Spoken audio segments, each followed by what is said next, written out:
For anyone who might be seeing this as you scroll by and maybe you don't have time to watch, I did want to let you know that the recording of this will be available on the Decoding Dyslexia Iowa Facebook page. So if you're really interested, but maybe you have to run and just can't catch us live, you will be able to see the replay.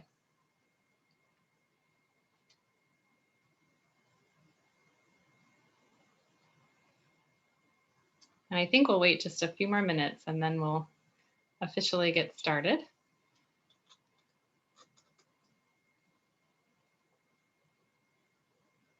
I'm a little new to the Facebook Live world. I think there's a way to see how many people are watching us, so I'm going to try to do that. I know some people are pros at this, but I think this is our first live video.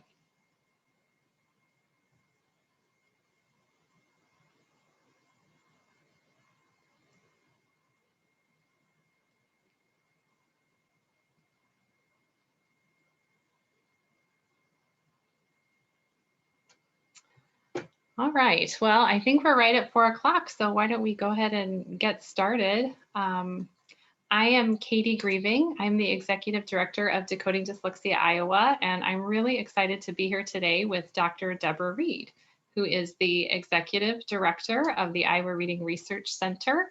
And Dr. Reed is also on the faculty of the University of Iowa College of Education. And we are here today to talk a little bit about Iowa's new Dyslexia Specialist endorsement.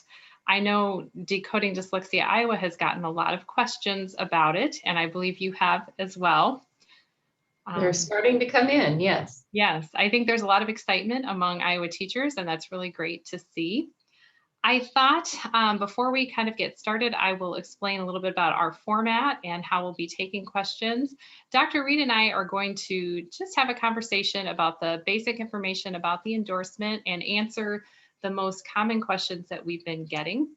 After that, we will take a look at the chat, at the comments on this video. And if there's anything that we did not cover that you would really like to know, please feel free to put that there and we will do our very best to answer it. So that is how we're gonna flow along today. One of the things when I was thinking about this endorsement, part of the reason it's so exciting for me, and I'm sure for you too, is that the reason that this endorsement exists is that it's one of the recommendations of Iowa's Dyslexia Task Force. And I thought it might be helpful for people if we just took a few minutes and explained where this endorsement came from, why we're doing it now, and how that came about. I know some of you who follow our organization have maybe followed this process, but if you weren't following us then and aren't sure the history, I thought it might be helpful. In 2018 and 2019, a group of about 15 education stakeholders had regular meetings. They were the Dyslexia Task Force, and there were parents, teachers, school administrators, AEA professionals, some Department of Education representatives, representatives from higher education, just a variety of people came together. And our purpose was to talk about dyslexia in Iowa, identify the problems that Iowa families, their children, and educators were experiencing, and propose solutions that could be implemented in our state. And I had the honor of being on this task force, as did Dr. Reed. And one of the recommendations of the task force was to establish this dyslexia endorsement. The problem that it was meant to address was really, I think, the chief finding of the task force, which was that we are really lacking in dyslexia expertise. So this credential was designed to be a first step in helping grow our expertise here in Iowa. Is there anything you wanted to say about the task force process and how that came about from your perspective, Dr. Reed? Yeah, I think this was one of the things that the task force was most passionate about, based on a lot of the comments that came in to the task force, suggesting that teachers were frustrated at not having all of the proper information that they needed to do their jobs, and parents feeling that there was a vacuum in the system of having shared knowledge about dyslexia. So I would agree with you that it was really designed to address a need. And I would hope that people would view it positively as a way to better help kids and families, and better equip teachers for the difficult jobs that they have.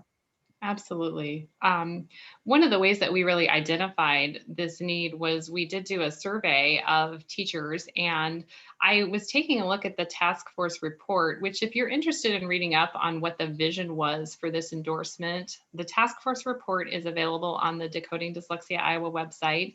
And I took a look at it just to recall what was there. It's been a little while since I've read our copy of that, but right in the middle, about pages 13 through 16, there's some information about the endorsement. And when we surveyed teachers with reading endorsements currently in the state of Iowa, about 90% of them said that they needed more training in this area and that they would really like that. So I think it's important to realize that it wasn't just the families that were asking for it, it was the educators as well. And that's really what I have personally seen, is just a lot of enthusiasm from Iowa teachers about this. So I think that's very positive. Yeah, I would agree. I was pulling up the report a moment ago. So if you saw me looking away, I was trying to get the report pulled up. I don't have share screen rights, Katie, but I was going to talk about the triangle in there. So if you're able to enable. I think I can. So I will go ahead and do that. Let's see if you can now. If not, I think I have that pulled up as well. Yeah. Are you able to share now? I believe so. Wonderful. So this triangle was created by the task force, and I wanted to talk about where in this triangle the dyslexia specialist endorsement falls, because I think it's really helpful to understand the placement of it within the existing endorsements and certificates in Iowa. So the triangle starts at the bottom with just some basic knowledge that everybody, regardless of your role in the school system, probably needs to know, just to have a basic understanding of the kinds of kids that are being served in the schools every day. And then there's this layer where we expect teachers who have the primary responsibility for teaching initial reading skills in pre-K 6 core teachers. We expect them to have a little bit deeper knowledge about reading and about the development of reading.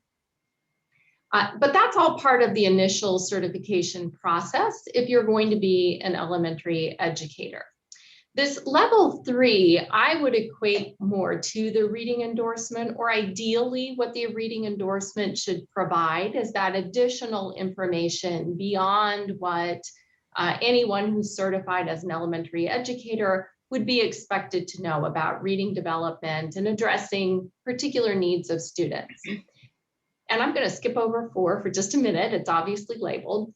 5 is where I would think ideally the reading specialist certificate would be. And that also is a current certificate. Reading endorsement is a current certificate, or endorsement, sorry, and reading specialist is a current certificate. But it also has attached to it a master's degree.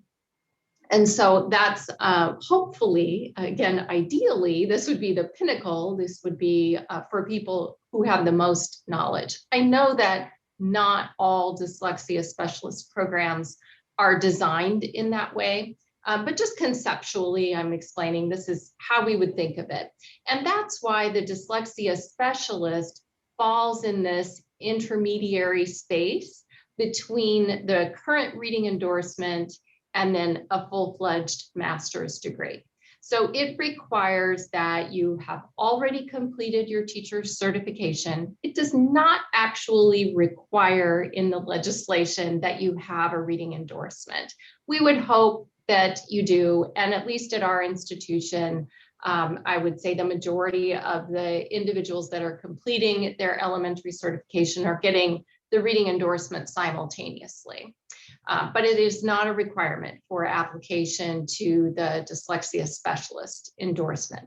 What is a requirement, as I said, is that you be fully certified and that you have 3 years of certified teaching under your belt. Because the dyslexia specialist is not going to be someone who should first be learning how to write a lesson plan or manage a class. So we want a little bit of experience, at least a little bit of experience in there to allow us to really focus and concentrate on the things that are needed for addressing the needs of students with dyslexia. So I hope that helps to think about it within that framework. Again, that's the ideal. Probably isn't the way that everyone has experienced those different tiers. Sure. Thank you for showing that. And for anyone that would like to see that again, that triangle is, that graph is available in the Dyslexia Task Force report. And just to kind of summarize, it was the task force's vision about how to create a system of expertise. And so this is a piece of that. A couple of things that I know I learned, for everybody who does not know me, I am a parent of a child with dyslexia. I'm not an educator. I don't have a teaching degree. And I learned, for maybe people that don't know, that you can get the reading endorsements of the K through 8 and 5 through 12 are available at the bachelor's level. And please correct me if I'm wrong. And most people will get those concurrently while they're getting their bachelor's degree. The reading specialist certificate that Dr. Reed referred to is the master's degree in reading that currently exists here in Iowa. So those are kind of the three current credentials. And what you were saying is that this dyslexia specialist endorsement is really right in the middle of those, is how you were conceptualizing that. Is that right?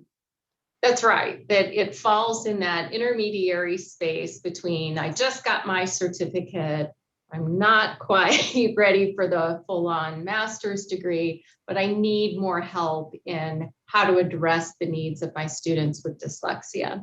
Okay. Maybe you've been assigned to be a reading interventionist, or have realized that you have a lot of students in your class who are showing characteristics of dyslexia, but you weren't, in your estimation, adequately prepared for meeting their needs. Okay. So it falls in that middle space. It is an 18 credit hour endorsement. Okay, 18 credit hours. And 18 one thing, hours post-baccalaureate, but non-degree. okay. One thing that caught my attention, and I know it's caught other people's attention, is that in order to apply for this endorsement, you have to have 3 years of teaching experience in the classroom. Can you say a little more about that? Yeah, I hinted at it a moment ago that we don't want people to still be struggling with how to manage a classroom, the basics of writing lesson plans. We want those who are pursuing this endorsement to have some experience already with teaching reading and with working with students in their classes.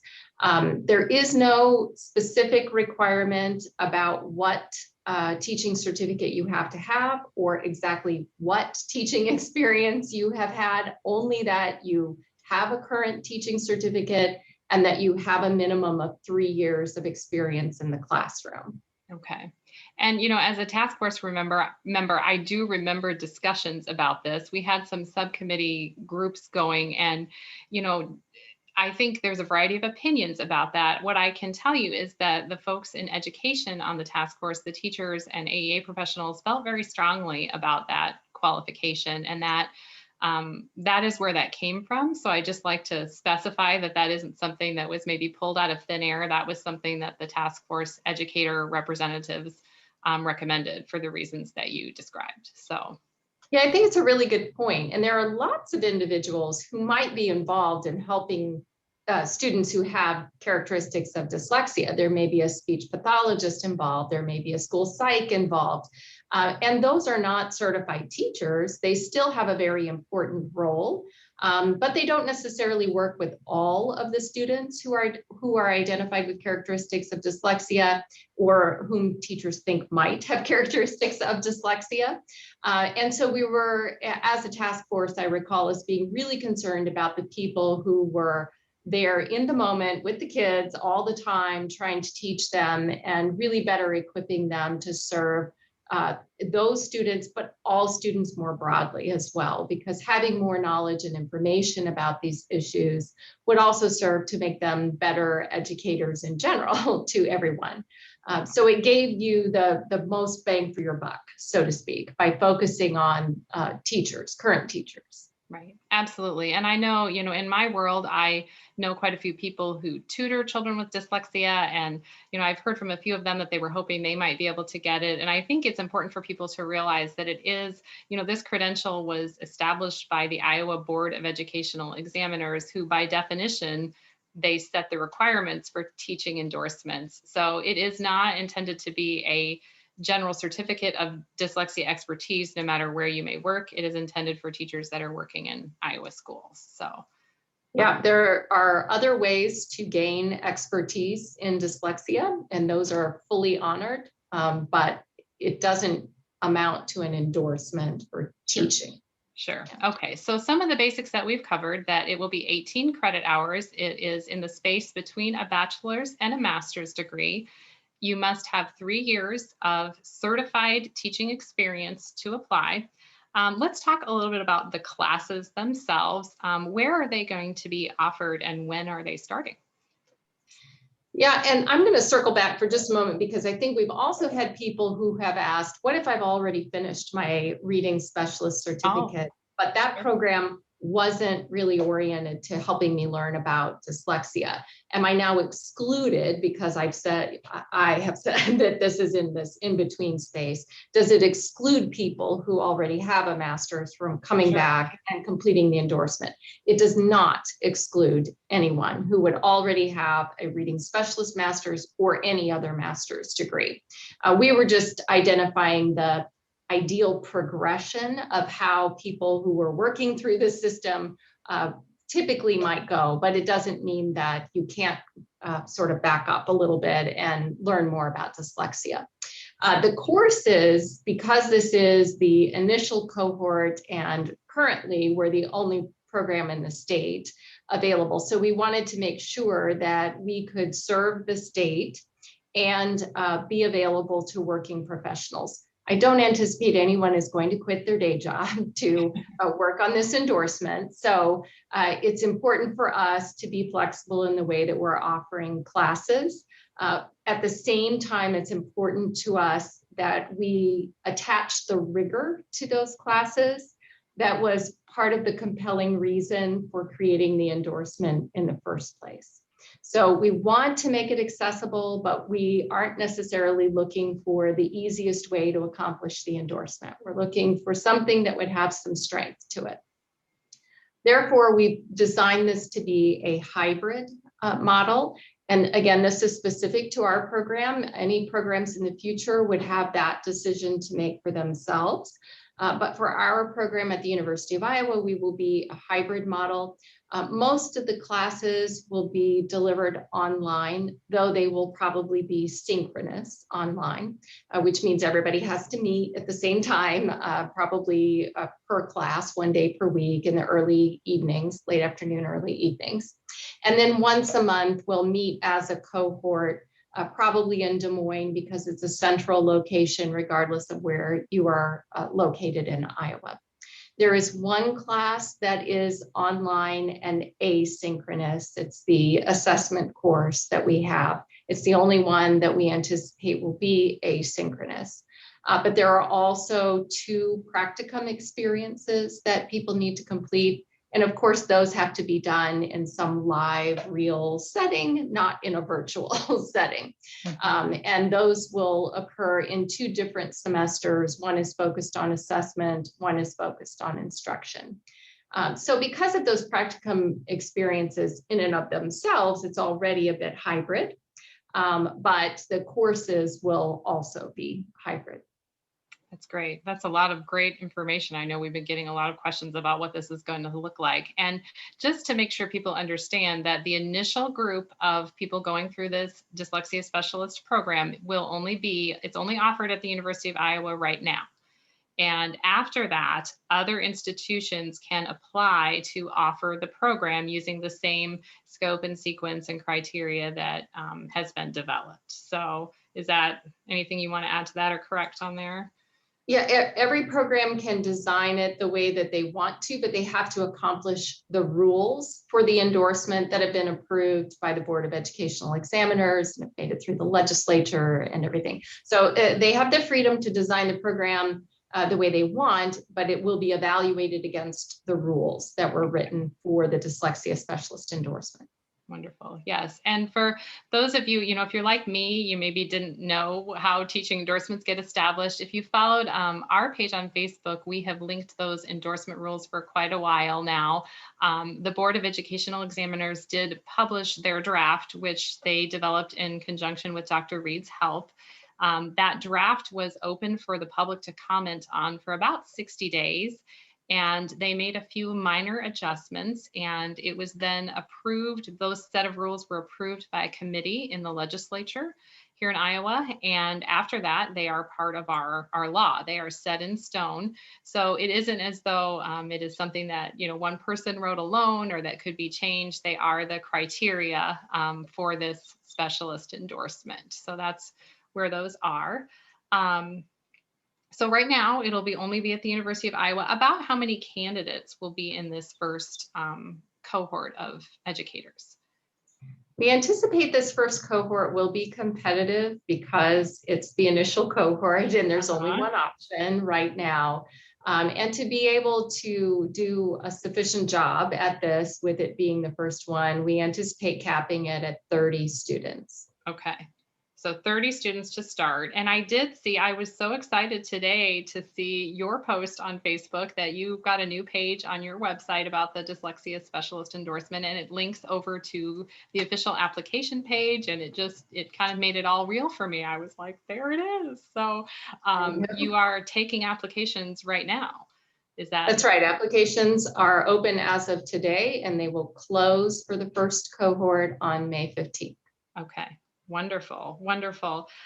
Circling back around to maybe the classes and the reading endorsement issue, can you say a little bit about, as you develop the content of this, how is this going to be different than the reading endorsement? Maybe if I already have one of the endorsements or even the master's degree, what kind of content is going to be in here that maybe hasn't been present elsewhere? Well, obviously a bigger focus on dyslexia specifically. I think that, or I would hope that when you're first learning about teaching reading, you're learning about lots of broad things and how to orchestrate that within your classroom. But for this in particular, we want to be much more focused on the scientific principles behind reading development so that people understand where things go wrong for students and what that means needs to be done instructionally. So you need to have a thorough understanding of typical and atypical development in reading, how we identify whether students are making typical or atypical development. And that means that there is a heavier emphasis on standardized assessments as opposed to informal assessments or curriculum-based measures, which are not designed for these particular purposes. They will also have instructional information about the right kinds of intervention for individuals with dyslexia. I am in the field of reading disabilities, and I can tell you it's a very heterogeneous group. Not everybody who is identified with a reading disability has dyslexia. It is the most common reading disability, but it is not the only reading disability. So if you're a special educator and you learned about things associated with disabilities, you didn't get to hone in only on the characteristics of dyslexia and the things that we look for and do for individuals with dyslexia. So it's much more specialized in that way. Similarly, I would say a reading specialist certificate is probably much broader. There are things about how to help your colleagues become more informed about literacy and literacy instruction. So there are things associated with providing professional development and coaching that are a part of becoming a reading specialist. And that's really broad and leadership based. And here we're looking more narrowly and specifically at a certain type of difficulty that students are experiencing and what to do about that. We're not preparing people to be leaders and professional development providers in that sense. Okay. So there are some distinctions. However, we do want that pathway to be possible to work through the reading endorsement and then the dyslexia endorsement and then the reading specialist certificate.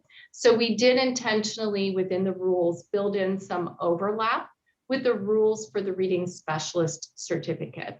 It's not a one-to-one correspondence all the way down the line. There are things that are drawn from the Dyslexia Task Force report that were important, and those are unique to the reading endorsement. They're not in the reading specialist certificate. And there are things within the reading specialist certificate rules that we did not include in the dyslexia endorsement. So satisfying one does not satisfy the other. Right. Okay. So if I'm someone who maybe already has my master's degree, that reading specialist certificate, I'm not going to be able to count the classes that I took and transfer that over and maybe only have to complete a few classes to get the dyslexia endorsement. Would that be accurate? Or Well, that is a Board of Educational Examiners decision. okay. I think anyone who has the certificate would, and I'm not a member of the Board of Educational Examiners, I can't really speak for them, but I think that they would have to provide their explanation of their coursework and have it evaluated by the Board of Educational Examiners. Again, it will be evaluated against the rules for the Dyslexia Specialist endorsement. And because we don't have a perfect one-to-one correspondence between the two, it is likely that there would be some gaps identified that need to be addressed.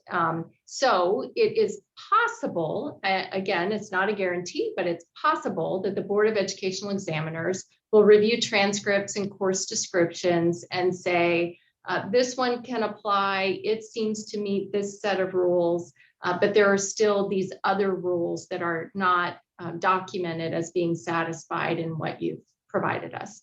And so you may have to take additional courses or complete an additional practicum. It's really not my call on that one. Yeah. And that's, that's an area that our organization has been getting a lot of questions on. And for anyone who's listening, if you perhaps have a dyslexia endorsement or a certificate of training from another state that is dyslexia specific, any questions about whether your current credentials transfer to this and apply, you need to reach out to the Board of Educational Examiners here in Iowa. They do have a website and they are the authority. Dr. Reed and I can speculate on what would happen, but we don't have any authority over that. So we would encourage you to reach out. I know for myself, I would personally be pretty surprised if a lot of the current reading endorsement would count, only because in our survey of reading specialists from the task force, I think something like 3/4 said that there was no specific content related to dyslexia in their training. And that's essentially what this is. So, the Board of Educational Examiners is the authority on that. And if you have questions about transferring some sort of other dyslexia specific credential, please contact them. So. Yeah, and if you completed your master's in developmental reading at the University of Iowa, for example, since that's the program that exists right now for the reading endorsement, you may notice in our array of coursework for the Dyslexia Specialist endorsement that the courses have the same prefixes and numbers and titles as things in the reading specialist program or developmental reading masters. And that was for ease in creating a pathway for people down the line. But there are special designators only for the dyslexia endorsement, and the coursework is distinctively different from the same course name and title, but that would be in our developmental reading masters. So there is a designator. It's there for a reason, because the content is completely different within the class. It's important to look for that. And anyone in the endorsement will be advised to sign up for our section, not for any other section that exists. Okay. I know another question I have gotten from teachers is they wanted to know if there's any tuition assistance available if they wanted to take this endorsement. So I am not aware of any at this time, and I don't know if you are either, but just thought I'd throw that out there since that's a question that we get. Yeah, I'm not aware of any either. I know that a lot of people hoped for it. I have not been told that that's available. I think it is possible through some school systems as a sort of professional development. I would hope that AEAs or others who might be sending individuals to complete the endorsement would support people, but where that money comes from, I couldn't tell you, and it's each institution's decision. Sure. Okay. Well, I think that I've kind of gone through the list of things that I had written down to talk with you about. Is there anything else you wanted to add before I take a look and see what other questions people might have that are watching? Anything I've forgotten? No, let's open it up to. Okay. Well, I'm going to check out the comments here. So let's take a look and see.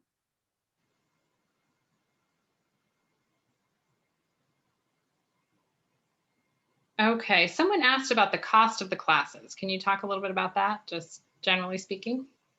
Yeah, I'll try to share my screen again. These are, somebody just asked us today, and so I wrote an email, and I'll share what I put in the email. So these are only estimates. I cannot guarantee that these would be the actual costs when everything is finalized, in part because I do not establish the tuition for the University of Iowa. So You don't really? believe it or not, they don't ask me these questions. So this is what we anticipate it will be based on these being graduate courses in a hybrid model, but non-degree seeking. They're still graduate level. And it's based on current tuition. And you'll notice at the very bottom for the total that I put, if we assume that tuition might increase, it would probably go up by about that much. But again, these are only estimates. So I put it basically by semester. For fall of year one, there are 6 credit hours that you would take in 2 different classes. So that's the cost of those. In spring of year one, there are also 6 hours. And then it drops to 3 hours in the subsequent years. So there are lower costs associated with those semesters. If you're wondering why it doesn't completely cut in half, there are some fees and things that make it impossible to be an exact half from going from 6 hours to 3 hours. But you'll notice they're fairly comparable here. And so approximately over the year and a half that it takes to complete the course, based on current tuition figures, it would be just under $14,000, excluding the cost of any books or other materials you would have to buy. That's great information. Thank you for sharing that and having that put together in such an organized way. And I think the most important, or the important thing for people to know, is that the tuition and fees, these are graduate level classes. They are set by the institution. So going down the road, if another institution is offering this, it would obviously be subject to their tuition and fees. So that is where those numbers are coming from. Let's take a look. Someone else asked if we are able to complete practicum during the school year with the children that they teach. It is possible to do your practicum during the day. Everyone's going to have to do it during the day. So we would have to work with each individual on the appropriate way to accomplish that, because there will be some specific requirements associated with the practicum. But for people who are already reading interventionists or serving in similar roles, they need a cooperating instructor of some kind. It's going to be difficult, honestly, the first year when nobody has a dyslexia specialist endorsement yet. So who qualifies as a cooperating teacher at this point? We're going to have to be a little bit more creative and flexible with the first year and look at least for people with greater experience in working with children who have serious reading difficulties. But I would say it is possible, but it needs to be determined on a case-by-case basis. If you're a general education classroom teacher in first grade, I can't guarantee you that you're going to be able to satisfy the specifics of the practicum within the context of doing general education reading instruction in your typical day. You might have to use your prep period or use a before school and after school time in order to accomplish that. But again, we're attuned to the fact that you're working professionals and that you're trying to accomplish this in addition to maintaining your full-time workload. Okay. Let's see. I think there's a couple on here that we answered, but just in case people jumped on a little bit later, I'm going to just restate the answer. Someone asked, yes, it is 18 credit hours, and the estimated time to complete the endorsement would be about 1.5 years if that's correct. Okay. How many accepted into the program? I believe you stated 30 this first cohort. Is that correct? That's right.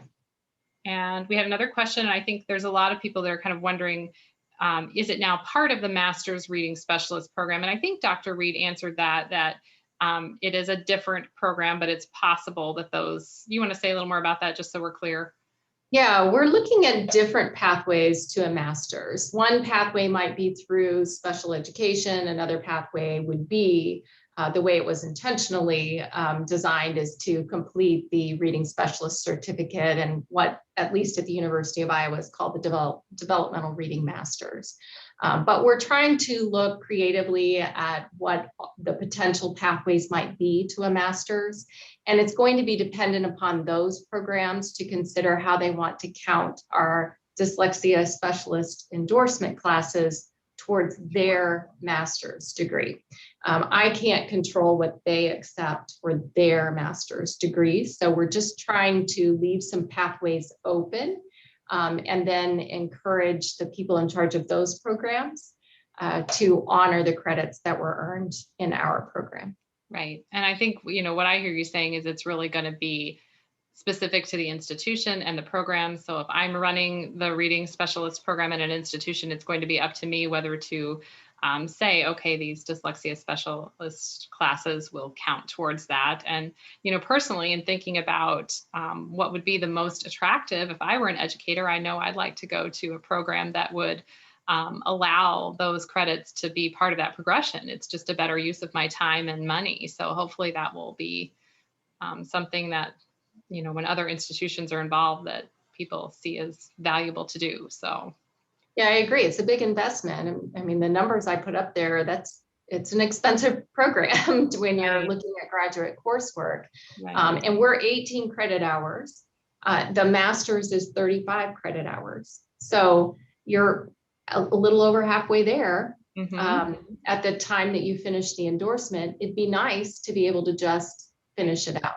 Right, absolutely. So just to kind of recap for people, if you're, thinking, you're trying to wrap your brain around it, the answer is there is a pathway for those to count, but it isn't necessarily within Dr. Reed's authority to make those count because she is, overseeing the dyslexia specialist endorsement, but she isn't, doesn't make that final decision about the reading specialists. I have no say on the reading specialist program. So a couple others that I think we answered. Will there be online option or mix of in-person? And this first cohort of being offered at the University of Iowa, the first session of classes is going to be a hybrid model, Dr. Reed explained. Someone asked if they have a dyslexia practitioner certificate from Wilson Language, will that count? And we would again refer you to the Board of Educational Examiners because that isn't something that we can say. They would have to review that and see. Yeah, I believe so. I think there, I hesitate to say, if you were applying to have those count towards our program, we would not be able to take them because they're not an accredited institution of higher education. Okay. So they can't count for coursework. I can't speak to how it might be treated in the realm of transferring some sort of endorsement or certificate over. Okay. But at the university level, they have to be from an accredited institution of higher education. Okay. So if that's the arrangement with Wilson, then that's a different matter. I just don't know. Sure. And I think what she's saying is that, if you've taken graduate level classes in dyslexia at another college or university, that's something that, the board can help with. But Wilson is not an accredited higher education program. They do offer training in their curriculum. Right. So that's a little bit different. Yes, and our program has to be curriculum agnostic. So it's not going to prepare you to deliver one curriculum. One specific, right. Right. Here's a good question. What are the qualifications of the faculty who will be teaching the courses in the endorsement program? Well, right now, I can tell you my qualifications. You'll be teaching them. So. But I am not the only instructor. We are working to hire adjunct instructors, and I have, for our hiring, I have required that the instructors meet the same qualifications that we're asking for in the Dyslexia Specialist endorsement candidates. So if they aren't certified teachers with 3 years of experience and haven't ever worked with a child with dyslexia, then they're not going to be approved by me, at least, as adjunct instructors in our program. Everyone I'm talking to right now has been certified, has a wealth of experience, and has been trained in one or more programs that are considered appropriate for teaching students with characteristics of dyslexia. So generally they're Orton-Gillingham based, in other words. Okay, wonderful. Wonderful. I'm going through some of the others.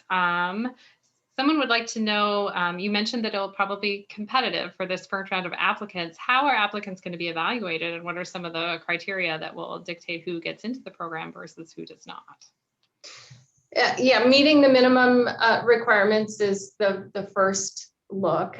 So if you're applying but you've never been a certified teacher, you won't make that first cut. There is a statement on there that you have to prepare about why you're interested in the Dyslexia Specialist endorsement. I would not take that lightly. I think that will be important, especially the first year.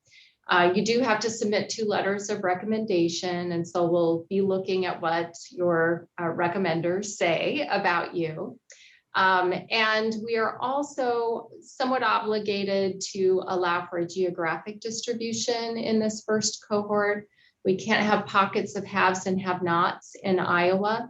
There are 9 slots that are to be held for each of the 9 AEAs. Whether or not the AEAs send a person is something that we'll have to wait and see. But initially, we will hold 9 slots, 1 for each of the AEAs, to send someone to participate in the endorsement program. They will also have to meet the same qualifications as a teacher applying.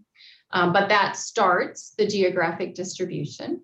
But we'll also take into consideration others who apply and where the needs in the state are.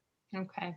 And I think, if you take it back to the task force and what we were really trying to accomplish, remembering that this was all meant to address a problem of lack of knowledge, lack of expertise, and really trying to put some framework into place to build that up for our state. So personally, I hope that each AEA would send someone so that they have that knowledge and training and skill. That's a great question. We did have someone else ask, what if I'm someone who I have a teaching degree, I have 3 years of experience working in a classroom, but I'm not classroom teaching right now. Maybe I homeschool or I do something else. How would that be considered if I wanted to get this? Well, in keeping with what Katie is saying about the concerns of the Dyslexia Task Force and trying to meet the needs of the state, I might assume we haven't seen a pool of applicants, so I'm just speaking hypothetically here, but let's say it is competitive, like we assume that it's going to be, and you're not currently working in a school or school district in some fashion. We might be concerned about the number of students you could reach as opposed to someone who is in a school or school system currently, and whether or not people have to pay to avail themselves of your services as opposed to what's supposed to be a free and appropriate public education for all students. So we might prioritize the free and appropriate public education for all students as opposed to individuals who have private enterprise that would be more limited in scope. But again, this is speaking very hypothetically about an applicant pool. We don't even have any applicants yet. Sure. So remains to be seen. Sure. Yeah, I think that's helpful though. We have a couple of people who would like to know, I think this is a great question, that if you get your dyslexia specialist endorsement, where would the vision be for where those folks would work in the school setting? What are they really designed to do? Once they I think a variety of things. Of course, the first interest of the task force was to get people in front of kids, working with kids every day who could serve the needs of those children. So that is certainly a priority, to have interventionists in classes even as not necessarily as the general education teacher even, but you could be the supplemental reading interventionist as well. Both would, I think, be equally important. You might also be more of the literacy coach or instructional coach. They go by different names in Iowa. You might be at a district level helping to plan the instructional program for students across the district. As I mentioned, there will be slots held for the AEAs because the intent is that they will name and identify and properly prepare a dyslexia specialist who will be the point person at the AEA for working with them. So you could be at a variety of levels within the educational system, but I think the goal for all of them is that they are in some way charged with making things better for kids. For these kids that prior to this point, we've been worried whether or not they're getting appropriate services. Absolutely. Okay. Well, I think I have gone through all of the comments, and I think I have hit on just about everything. Someone asked, how soon do you expect this program to be up and running in the schools? I think maybe they mean the program is open for applicants now. It just opened this week. And if they were to complete, they would finish in, tell me when the first cohort would be? December of 2022. Okay. So that would be our first graduates, if you will. I know if you're like me, you're very impatient and you want these people in the schools now. No, I do, but I just think it's a really exciting development that we'll start to have this. Yeah, if we could anticipate that everybody would quit their jobs and work full-time on the endorsement, it could be accomplished a lot faster. But because we're accommodating the needs of working professionals, it does slow it down a little bit to keep it manageable for everyone. And that means it'll take a year and a half. It also spreads your costs out, so there's a benefit to that too. Sure. But it does make for some impatience in getting to kids. Absolutely. Okay. Is there anything else that you think I haven't covered? Anything else you want to share with people that are watching about the endorsement, the development process? Anything you can think of? No, it's been an interesting and fast-paced experience. We're looking forward to it. We have very high hopes for this and can't wait to see who applies. Yeah. I agree. It's a really exciting development, and we're just very grateful for the work that you're doing at the center in overseeing this and making this happen. So thank you for all of that and for partnering with us to bring this information to Iowa teachers. If you weren't able to see it all, we're going to leave this video up on our Facebook page so you can watch again, and be sure to check out the website at the University of Iowa, which provides more details. So, all right. Thank you, everyone.